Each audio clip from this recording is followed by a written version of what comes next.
大家平安，欢迎收听迦南之声，我是尤伯牧师。今天1月2号，我们要分享的是乱世中的救赎，赢得后冠。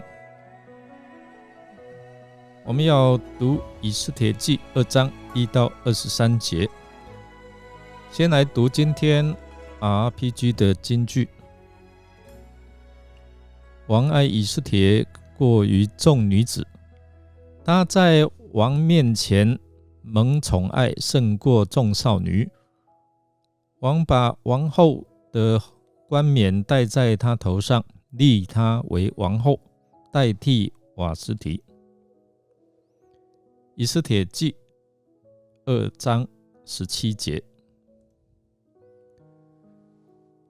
迦南之声的片头片尾音乐从今天开始已经换成由我们教会的执事黄君义执事来制作的音乐。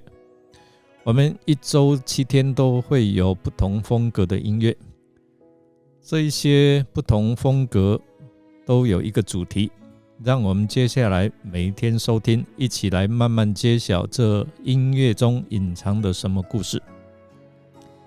今天礼拜一的音乐主题是光，主题乐器是电吉他，是利用电吉他较嘈杂的音色来呈现光，给人闪耀刺眼的印象，以及照亮全地的力量，这样的一个力量感还有速度感。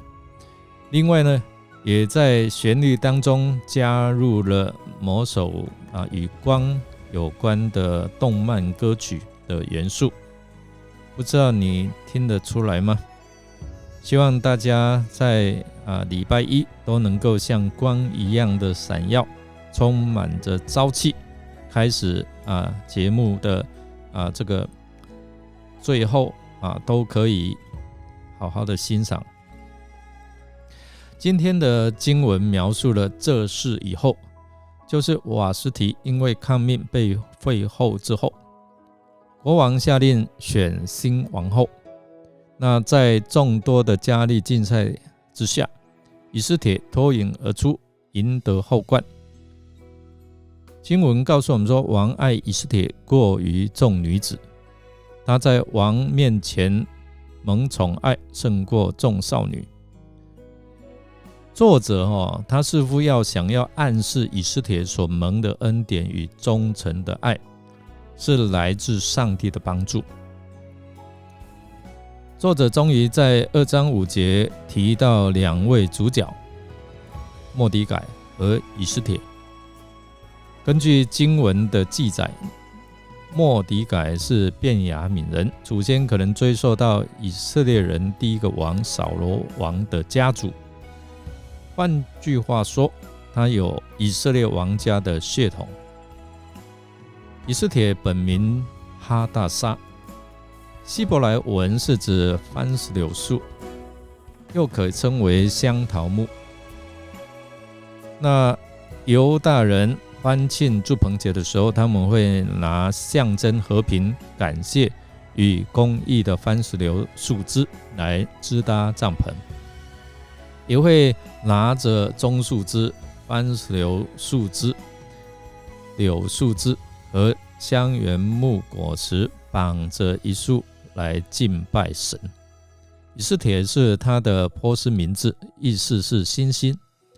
这个名字还与巴比伦主管爱情和战争的女神伊斯塔相仿，因此有学者认为作者使用以斯帖的名字是要凸显他以后在事件当中的角色，他将以他的爱情打一场抢救生命的战役。以斯帖进宫，先是得到掌管女子的太监西该的喜悦，然后呢，我们看见他也都蒙喜悦，就是凡看见他的都喜悦他。因此我我们看到他不贪心，他有节制，并且蛮有智慧。照例女子满了洁净身体12个月的日期之后，进王宫之前，可以拿任何她想要的东西。但是呢，我们看到以斯帖，他除了太监西该所派定给他的，他别无所求。意思就是他不贪心哦。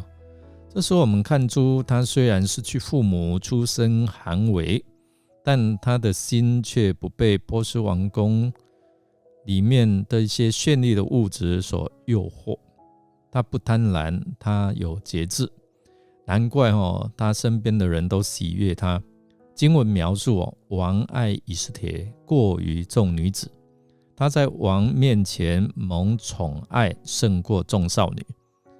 王把王后的冠冕戴在他头上，立他为后，代替了瓦实提。以斯帖没有因为是王后而变得骄傲奢侈，她的温柔节制、善解人意，她的美貌和智慧，仍深得王的喜悦。就在第2次招聚美女的时候，末底改偶然知悉了一个阴谋。当事人是2个守门的太监，他们因为恼恨亚哈水乳王而打算对他下手。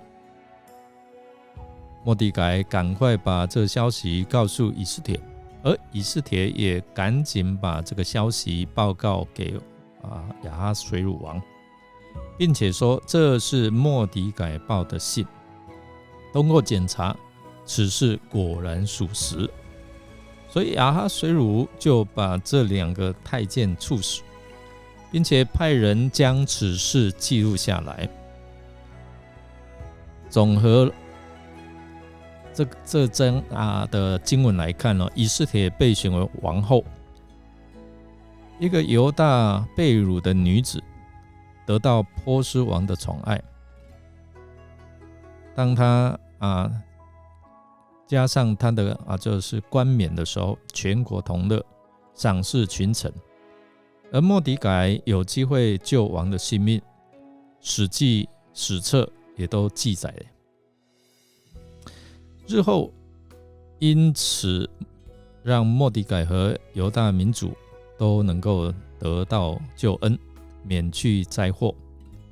这2件事情是上帝特别眷顾他的子民，为预备将来的拯救所赐的好机会。弟兄姐妹，当我们在凡事上顺服神我们不但自己会蒙福，甚至我们周遭的人也会蒙上帝的赐福和保守，因为这是上帝对我们的命定。所以我们把握住每一个机会，能够来服侍。这些机会可能有一天会用得上我们来默想从以斯帖进入王宫到被亚哈水乳宠爱立为王后的期间，你是否从经文上有看到上帝恩手的带领呢？也思想一下，你在你过去的1年当中，神的恩手在带领你吗？让我们一同来祷告。亲爱的天父上帝，感谢您的拣选恩待我，使我蒙福，也叫别人因我得福。因此求主帮助我信靠且顺服你的作为，好叫我们时时刻刻蒙你保护，即使我们陷入在困境当中，依然能够信靠你的带领。我们这样祷告是奉靠主耶稣基督的圣名求，阿们。感谢您的收听，如果您喜欢我们的节目，欢迎订阅。再次来提醒今天礼拜一的音乐主题是光，主题乐器是电吉他，利用电吉他较嘈杂的音色呈现光，给人闪耀刺眼的印象，以及照亮全地的力量感和速度感。